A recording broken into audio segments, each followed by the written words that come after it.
ذرا بتائیے گا کہ یہ بیسکلی ہوا کیا ہے؟ یہ جو نظر ثانی کی درخواستیں پہلے دی گئی تھیں، پھر وہ درخواستیں واپس لے لی گئیں، تو اس وقت کیس کا جو ہے وہ عمل درآمد جو کیس ہے اس کا سٹیٹس کیا ہے؟ بسم اللہ الرحمن الرحیم. سدی صاحب آپ کا بہت شکریہ. اس سارے کانٹیکسٹ کا تو آپ کو پتہ ہے کہ یہ بیک گراؤنڈ ہے کہ سپریم کورٹ آف پاکستان کے 2 ججز نے ایک سو موٹو پروسیڈنگز کی اور یہ کیس جو ہے سال سے زیادہ چلتا رہا اور اس کے بعد فائنلی جا کے اس کے اوپر ایک ججمنٹس آئی اور اس ججمنٹس کے اوپر سرٹن ڈائریکشنز تھیں جو سپریم کورٹ آف پاکستان نے مختلف ڈپارٹمنٹس کو دیں. اس کے اندر منسٹری آف ڈیفنس بھی شامل تھی، اس کے اندر جو منسٹری آف انفارمیشن کے نیچے پیمرا شامل تھی، الیکشن کمیشن آف پاکستان تھا. لیکن اس کے بعد ہوا یہ ہے کہ کچھ لوگ جو اس کیس کے اندر پارٹی نہیں تھے انہوں نے بھی سپریم کورٹ آف پاکستان کے اندر ریویو فائل کی ہے. اس میں ایم کیو ایم بھی تھی، پی ٹی آئی بھی تھی، اس کے بعد شیخ رشید صاحب کی پارٹی بھی تھی، اس کے بعد اعجاز الحق صاحب بھی اس کے اندر آئے تھے. تو یہ سارے لوگ تھے جنہوں نے ریویو فائل کیے اور اس کے بعد جب سے یہ ریویو فائل ہوئے تھے سپریم کورٹ آف پاکستان کے اندر 2 جو ججز تھے چیف جسٹسز وہ بھی گئے، ان کے دور کے اندر بھی یہ کیس فکس نہیں ہوا. اور اب جب سپریم کورٹ آف پاکستان کے اندر جب کیس فکس ہوا پچھلے ماہ کے اندر تو اس کے اندر جو ساری پولیٹیکل پارٹیز کے لوگ تھے یا اس کے بعد جو پرائیویٹ لوگ بھی تھے اور ایون گورنمنٹ کے جو بھی ڈپارٹمنٹس تھے انہوں نے یہ عندیہ دیا کہ ہم ان ریویو کو واپس لینا چاہتے ہیں. تو اس کے اوپر سپریم کورٹ آف پاکستان نے ایک ٹائم دیا. آج اس کے اوپر ہیئرنگ تھی اور اس ہیئرنگ کے اندر جو ہے وہ آپ نے دیکھا کہ جتنے بھی ڈپارٹمنٹس کے لوگ آئے ہوئے تھے انہوں نے کہا کہ ہمیں اجازت دی جائے اور سپریم کورٹ کے نے ان کی کچھ اجازت کو ایکسیپٹ کرتے ہوئے ان کی ریویو کو الاؤ کیا کہ آپ اسے وتھڈرا کر سکتے ہیں. لیکن امپورٹنٹ چیز اس کے اندر ہے وہ یہ تھی اچھا کیونکہ اب ہوا یہ ہے کہ پی ٹی آئی اور ایم کیو ایم کی درخواستیں واپس ہو گئی ہیں، شیخ رشید احمد صاحب کو نوٹس دیا گیا ہے اور باقی جو ہے وہ اس کے علاوہ وزارت دفاع اور آئی بی کا بھی یہی معاملہ ہے. تو اب یہ کیس آگے کیا ہوگا؟ کیونکہ اس کے اندر پھر سابق چیئرمین پیمرا کا بھی ایک بیان سامنے آیا تھا. نہیں، وہ اس لیے ہوا نا جی کہ شیخ رشید صاحب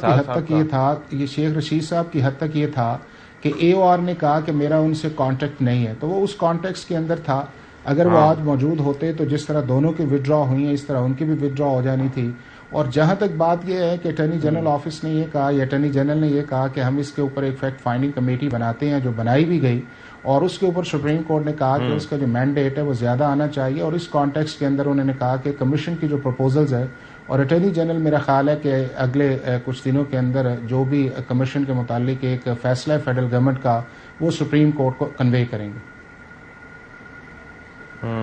تو اب یہ ہے کہ اس وقت سٹیٹس یہ ہے کہ جو کمیٹی بنی تھی جس کا اجلاس ہوا تھا وہ اب سمجھیں کہ اس کے کوئی معنی نہیں رہے، اب کوئی کمیشن بنے گا اس حوالے سے. آج کی سپریم کورٹ کے پروسیڈنگز کے بعد یا اٹارنی جنرل آف پاکستان کے سٹینس کے بعد یا جو آج کے آرڈر کے بعد یہ ہے میرا خیال ہے کہ جو نیا جوڈیشل کمیشن ہے وہی اس چیز کو پروسیس کرے گا اور ایک ساروں کو بلائے گا اور جس کے اندر آج جو فارمر چیئرمین پیمرا بھی گئے ہوئے تھے اور اس کے اندر بھی انہوں نے کہا اور جو موجودہ چیئرمین پیمرا تھے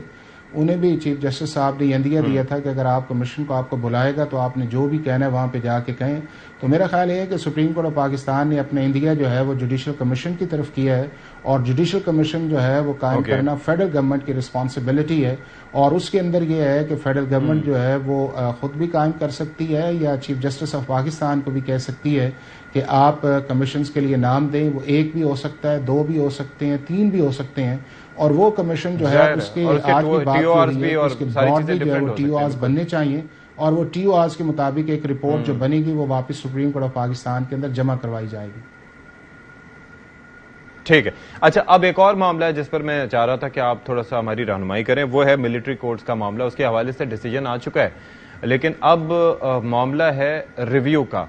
تو یہ حکومت اب ریویو کرنے جا رہی ہے، پھر کچھ سننے میں یہ آ رہا تھا کہ اپیل بھی کرنے جا رہے ہیں. تو اس وقت آپشنز کیا قانونی لحاظ سے اویلیبل ہیں؟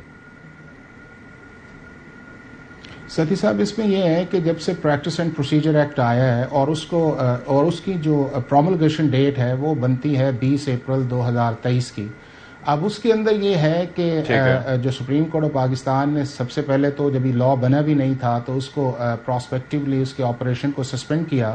اور اس کے بعد 2 اس کے اوپر ہیئرنگز بھی ہوئیں اور ان ہیئرنگز کے بعد جو ہے فائنلی جو ہے وہ جب یہ موجودہ چیف جسٹس صاحب آئے تو انہوں نے اس کے اوپر ایک فل کورٹ بنایا اور فل کورٹ نے 10(5) سے جو ہے وہ جو آرٹیکل 191 کے نیچے پارلیمنٹ نے پریکٹس اینڈ پروسیجر ایکٹ پاس کیا ہے اس کو انہوں نے ویلیڈیٹ کہا. اب جب وہ ویلیڈیٹ آ گیا تو اس کے اندر جو ایک ریٹراسپیکٹیوٹی تھی سپریم کورٹ آف پاکستان نے اس کو بھی ایڈریس کیا اور انہوں نے کہا کہ اس کی جو ریٹراسپیکٹیوٹی ہے اس کی فرام دا ڈے آف پروملگیشن آئے گی اور فرام دا ڈے آف پروملگیشن کا مطلب یہ ہے 20 اپریل 2023. اب اگر 2023 سے کاؤنٹ کیا جائے تو 184(3) کے جتنے بھی فیصلے 20 اپریل 2023 کے بعد آئے ہیں ان کے اندر پریکٹس اینڈ پروسیجر ایکٹ جو ہے وہ اپلائی کرے گا اور جب وہ اپلائی کرے گا تو اس کے اندر یہ ہے کہ 30 دن کے اندر آپ کو اپیل فائل کرنا ہوگی اور 30 دن کے بعد 14 دن کے اندر چیف جسٹس صاحب جو ہیں ایک بینچ کانسٹیٹیوٹ کریں گے جو لارجر بینچ ہوگا اور اس کے اندر یہ ججی صاحبان جو ہیں وہ شامل نہیں ہوں گے اور اس کے بعد جو ہے 14 دن کے بعد ایک ہیئرنگ ہوگی اور ریویو میں حالانکہ سیم ججز ہوتے ہیں اور اس میں آپ کہہ رہے ہیں کہ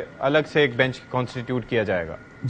جی جو لا پہلے نہیں تھا اس کے مطابق تو آرٹیکل 188 کے نیچے جو تھا وہ آپ کو ریویو فائل کرنا ہے تو ریویو کے لیے نہ آپ لائر چینج کر سکتے ہیں اور اس کا سکوپ بھی بڑا لمیٹڈ ہے اور ججی صاحبان بھی وہی ہیں. اب اس کے اندر یہ ہے کہ سکوپ بڑھ گیا اس کے آپ لائرز بھی چینج کر سکتے ہیں تمام پوائنٹس پہ بھی بات کی جا سکتی ہے اور اس کے بعد یہ ہے کہ ایک لارجر بینچ آئے گا جو 5 ججز سے زیادہ ہوگا اور جس میں یہ ججز شامل نہیں ہوگا اس میں 6 7 8 9 یا 10 ہیں یہ چیف جسٹس صاحب کی یا وہ جو کمیٹی ہے پریکٹس اینڈ پروسیجر کے 1+2 وہ اس چیز کو ڈیسائیڈ کری اور اس کے بعد جا کے کمپریہنسو جو ہے وہ فیصلہ آئے گا. جی